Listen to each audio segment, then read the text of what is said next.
অনিক দেব বর্মন ১৯ বছর বয়সী ৬ ফুট ৩ ইঞ্চি উচ্চতার লিকলিকে লম্বা একটা ছেলে। ক্রিকেট পাগল ছেলেটি সিলেটের বাহুবলে পাহাড়ের গায়ে গায়ে খেলতে খেলতে আজ অনূর্ধ্ব ১৯ দলের ক্যাম্পে। পাহাড়ের গায়ে যেখানে ক্রিকেট খেলার মতো জায়গা নেই বললেই চলে, সেখান থেকে ন্যাশনাল লেভেলে উঠে আসা চারটিখানি কথা নয়। কিন্তু অনিক পেরেছে।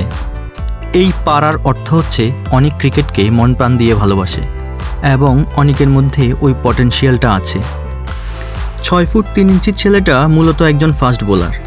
নিজের আইডল হিসেবে তাসকিনা আহমেদ, শোয়েব আখতার এবং ব্রেটলিকে মানলেও অনেকে এর মধ্যেই ছেলেটিকে বাংলার ঈশান শর্মা বলে ডাকতে শুরু করে দিয়েছে।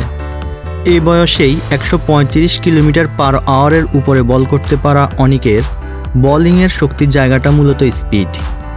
তাই অনিক আইডলাইজড করেনও সব গতি তারকাকে। কিন্তু বয়স মাত্র ১৯, সবেমাত্র অনূর্ধ্ব ১৯ দল। জাতীয় দল এখনও অনেক দূরের পথ।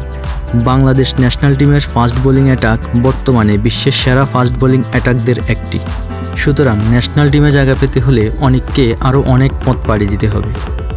আর যদি অনিক ন্যাশনাল টিমে জায়গা পায়, তাহলে অনিক দেব বর্মন হবে ক্ষুদ্র নৃগোষ্ঠী থেকে একমাত্র পুরুষ ক্রিকেটার যিনি কিনা প্রথমবারের মতো বাংলাদেশ ন্যাশনাল টিমে জায়গা করে নেবেন।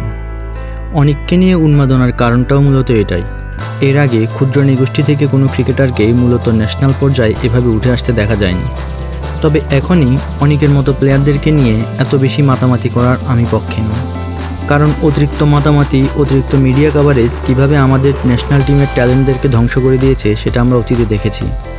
সৌম্য সরকার, মুস্তাফিজরা যে পরিমাণ ট্যালেন্ট নিয়ে ন্যাশনাল টিমে এসেছিলেন, তার শতভাগের ১ ভাগও তারা ন্যাশনাল টিমকে দিতে পারেনি। এর কারণ হিসেবে আমার মনে হয় খুব অল্প সময় তারকা খ্যাতি। তাই অনিক দেব বর্মনের মতো ট্যালেন্টদেরকে নিয়ে অতিরিক্ত মাতামাতি, অতিরিক্ত মিডিয়া কভারেজ আসলে কোনো ভালো ফল বয়ে আনবে না।